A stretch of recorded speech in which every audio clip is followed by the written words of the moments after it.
ازيكم يا حبايبي؟ عاملين ايه؟ وحشتوني كتير كتير. تعالوا يلا نسمي الله ونصلي على الرسول عليه افضل الصلاه والسلام. وتعالوا نعمل النهارده بقى مع بعض غدا وشويه برضو من تفريزات الطماطم. هي اللي احنا لسه في تفريزات الطماطم، اخلص حاجه حاجه يعني. تعالوا معايا كده، كيلو لحمه مفرومه لازم يكون فيها ايه نسبه دهون شويه. تمام تمام. بالمنظر اللي انتوا شايفينه ده، ونسبه الدهن هيبقى ايه باينه فيها هي. تعالوا بقى نشوف معانا ايه كمان. معايا بصل،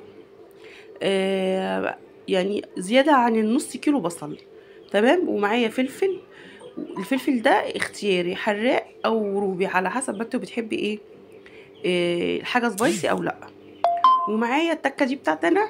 معايا طماطميتين، دول مش اساسية في الوصفة بتاعتنا. معايا بهارات، فلفل وتوم بودرة وبصل بودرة وبابريكا وملح. ومعايا معلقتين كبار من بهارات الحواوشي. يبقى احنا عرفنا كده هنعمل ايه النهارده. هنعمل حواوشي. قلت بما ان النهارده انا كنت في السوق بقى وجايبه كمان شويه طماطم اعملهم وصايمين وهروق والكلام ده. فايه خلي ايه اعمل الاكل السريع. قلت اعمل الحواشي. جبت بقى الكبه كده وقطعت فيها البصل وقلت افرمه. الكبه كانت بتنط مني في الاول. كنتش مركباها بس كويس. ابتديت بقى طبعا افرم البصل كده على مراحل.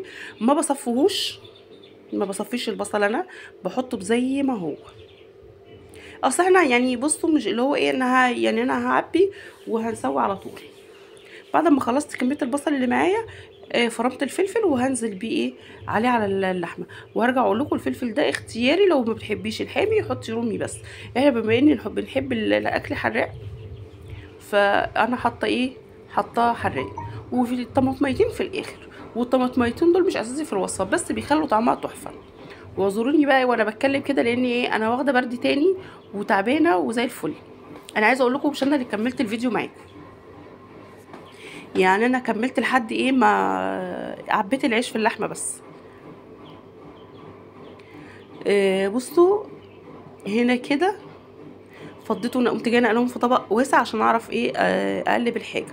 ونزلت كمان بالطماطم والبهارات. وهديها بقى ايه دعكه تدعك اللحمه حلو في الحاجات ديت. لازم تديها كده دعكه محترمه في بعضها. ولا بحط فيها دقيق ولا بحط فيها بقسماط، هو اللحمه والبصل والفلفل والطماطم وشويه البهارات بالمنظر. وتدعكي بقى تدعكي اللحمه حلو. مش عايزه تدعكي، حطيها تاني في الكبه ياخدوا ايه وش مع بعض بالمنظر ده كده.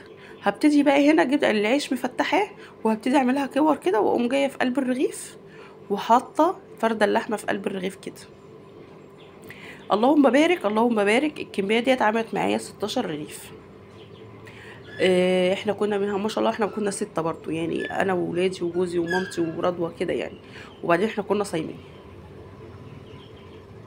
ما عدا حفني ومحمد ما كانوش صايمين.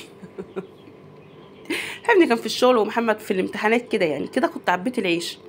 القوطه كانت استوت كمان، وهجيبها اضربها. ماشي. انا ضربت الطماطم من هنا. القوطه كانت استوت اهيت. هجيبها اضربها بالبلندر. انا بقى ضربت الطماطم من هنا، ويعني بصوا الصداع ونشر في جسمي وسخونيه، ومبقتش قادره اقف على حيلي خالص. خلصت ضرب الطماطم ورحت نمت. جمال بقى اللي سوى الحواوشي معاكم، وهو اللي جهز لنا الفطار. لا وكنت عملت السلطه كمان، يعني انا كنت عملت السلطه كمان قبل ما بضرب الطماطم.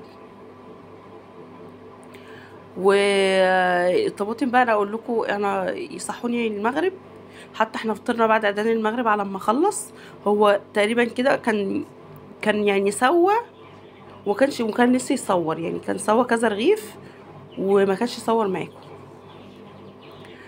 أه بقول لكم حطوا اللايك اهو. واللي بيتفرج معايا لحد هنا ما ينساش يحط اللايك. طبعا ايه كل رغيف هيتحط لما يتحمص من الناحيه دي تقلبيه على الناحيه التانية. يعني كل وش هياخد له مثلا بتاع 3 4 دقايق. تعملي بقى جنبيه سلطه طحينه، سلطه خضراء زي ما احنا عملنا. بصوا انا كنت قايله له يطلع في الحله عشان يفضل سخن. هنا كان بقى بيحط الفطار، حتى ما كانش لسه كمل بقيه الحواوشي.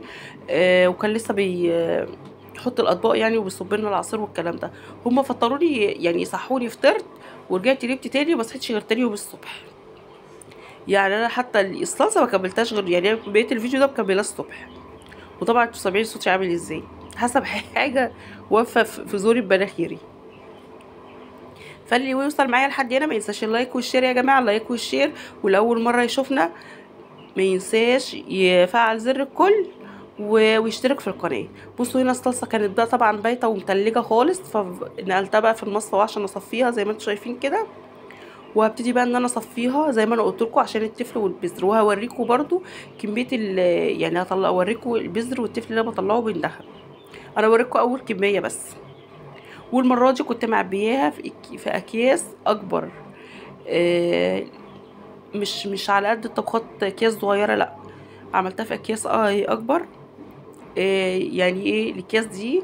اقول لكم ليه دلوقتي. بصوا ده التفل اهوت، قشر الطماطم والبذر بتاعها، واعصريه كده كويس بايديا. بصوا شغاله بايدي، انا بعمل في بيتي ما بعملش عند حد يعني، عشان يايو يايو ومش ياي. وبعدين القطه ما بتصفاش غير كده. اي بعد ما خلصتها وعباها في الاكياس. انا اقول لكم بقى دلوقتي عبيتها في اكياس كبيره ليه. انا في العادي كنت لما بجيب طماطم بحب اعمل شويه صلصه محشي جاهزه واشيلها، بس طبعا بما ان كلكم عارفين البصل غالي فما رضيتش اعمل كده. عبيت اكياس كبيره وشلتها، لما احب اعمل محشي اطلع البصل على القد واعمل.